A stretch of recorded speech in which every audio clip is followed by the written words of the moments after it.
पिछली वीडियो में हमने अपना पहला नो कोड एआई एजेंट बनाया था N8N जैसे टूल्स का इस्तेमाल करके। लेकिन अगर आपने अपने नए एजेंट को टेस्ट किया होगा तो शायद आपको कुछ अजीब लगा होगा। उसको गोल्डफिश सिंड्रोम है। हर नया सवाल पुफ, वो सब भूल जाता है जो आपने पहले कहा था, क्योंकि अभी तक आपके एजेंट के पास मेमोरी ही नहीं है। तो आज की वीडियो में हम समझेंगे मेमोरी असल में होती क्या है, मेमोरी क्यों जरूरी है, मेमोरी के अलग अलग टाइप्स और इसे अपने एजेंट्स में कैसे जोड़ सकते हैं।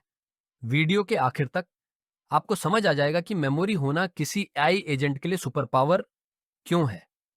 सोचिए एक नॉर्मल इंसानी बातचीत। अगर मैं कहूं है मेरा नाम देव है और फिर बाद में पूछूं क्या तुम्हें मेरा नाम याद है, तो आप कहेंगे बिल्कुल देव। लेकिन एक बेसिक एआई एजेंट बिना मेमोरी के, वो आपको ऐसे देखेगा जैसे हर बार आपकी पहली मुलाकात हो रही हो। यहीं पर मेमोरी काम आती है। मेमोरी एजेंट को कॉन्टेक्स्ट स्टोर करने देती है, जैसे यूजर की इन्फो, पिछली बातचीत या इंपॉर्टेंट डिटेल्स, और उन्हें बाद में रिकॉल भी कर लेती है। मतलब हर बार स्क्रैच से शुरू करने की बजाय एजेंट को याद रहता है कि आप कौन हो, आपने क्या पूछा था और उसको क्या रिप्लाई किया था। सीधी बात, बिना मेमोरी एजेंट फाइंडिंग नीमो की डोरी जैसे है। मेमोरी के साथ एजेंट आपका हेल्पफुल पर्सनल असिस्टेंट जो आपको जानता भी है। तो मेमोरी इतनी इंपॉर्टेंट क्यों है? 3 रीजंस। एक, पर्सनलाइजेशन, नाम, पसंद नापसंद, हिस्ट्री याद हो तो एजेंट ज्यादा ह्यूमन लाइक लगता है। 2, कॉन्टेक्स्ट अवेयरनेस। मान लीजिए आप पूछते हो एमबीए की फी क्या है और फिर पूछते हो ठीक है बीटेक की। मेमोरी के साथ एजेंट समझता है कि आप अभी भी कोर्सेज की बात कर रहे हो, आपको बार बार रिपीट नहीं करना पड़ता। 3, मल्टी स्टेप टास्क फॉर्म्स भरना, टिकट्स बुक करना या टू डू लिस्ट मैनेज करना, ये सब मेमोरी के बिना पॉसिबल ही नहीं है। तो बिना मेमोरी आपका एजेंट सिर्फ एक फैंसी एफएक्यू बॉट, मेमोरी के साथ असली असिस्टेंट। अब मेमोरी के भी अलग टाइप्स होते हैं। शॉर्ट टर्म मेमोरी जैसे ब्राउजर टैब, करंट कॉन्वर्सेशन तक काम करता है, चैट बंद करते ही सब गायब।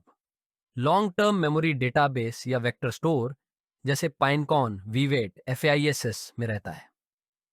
यूजर प्रोफाइल या हिस्ट्री हमेशा याद रखने के लिए परफेक्ट है। कॉन्वर्सेशन बफर, सिंपल तरीका, बस पिछली कुछ मैसेजेस याद रखता है। समराइज्ड मेमोरी एजेंट हर डिटेल स्टोर नहीं करता, बस समरीज बनाता है ताकि कॉन्टेक्स्ट ओवरलोड ना हो। बिल्कुल इंसानी मेमोरी की तरह, कभी डिटेल याद रहती है, कभी बस जिस्ट। और प्रोजेक्ट के हिसाब से आप चुनते हो कौन सी मेमोरी चाहिए। अब आते हैं रियल वर्ल्ड बिल्डिंग पर। अगर आप लैंग चेन यूज कर रहे हो, इसमें पहले से मेमोरी क्लासेस मिलती हैं, जैसे कॉन्वर्सेशन बफर मेमोरी या conversation summary memory, Flowise drag and drop chat. Memory block और कनेक्ट कर दो। Easy N8N database, Google sheets या वेक्टर स्टोर में डेटा स्टोर करो और बाद में LLM नोड को फीड करो। एग्जाम्पल, यूजर मेरा नाम देव है, एजेंट स्टोर करता है नेम देव। फिर यूजर पूछे मेरा नाम क्या है, एजेंट आपका नाम देव, आपका पहला मेमोरी एनेबल एजेंट तैयार। क्विक रेकेनिप मेमोरी एजेंट्स को पेस्ट इंटरेक्शन याद रखने देती है। मेमोरी से एजेंट ज्यादा पर्सनल, कॉन्टेक्सचुअल और केपेबल बनता है। Types, short term, long term, buffer, summarized memory. और अगली वीडियो में हम और गहराई में जाएंगे how AI agents use tools, letting agents take action.